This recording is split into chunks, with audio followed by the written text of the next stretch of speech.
Okay, det her, det er min nye YouTube-account, fordi jeg ved, at YouTube har et problem med verificering. Så jeg fortsætter med at lave makeup, og jeg fortsætter med at lave locations og behavior. Så vi ved, hvordan vi skal opføres, når vi er ude. Fordi vi har alle sammen haft oplevelser ude, hvor vi tænker, det burde ikke være sket. Så det er det, vi gør.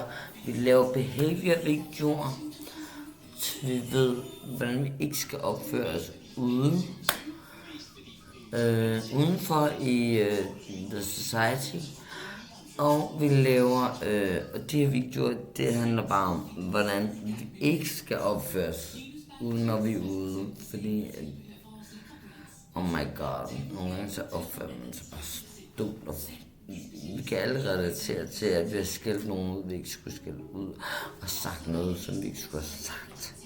Så jeg vil gerne lave behaviors-videoer og make-up-videoer til jer, der har de samme issues, som jeg har.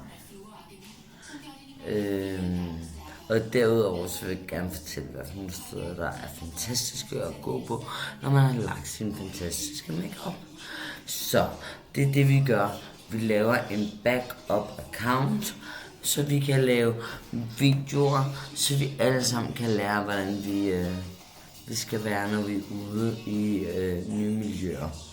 Ja, og jeg er rigtig glad for, at I så med den her introduktionsvideo, som jeg lige har lavet. Og håber, I følger mig. Og I må gerne abonnere og like og alt det der. Men jeg skal nok fortælle, hvordan vi ikke skal opføre os, når vi er ude. Og lægge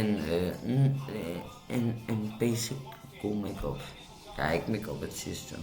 Jeg øver mig bare.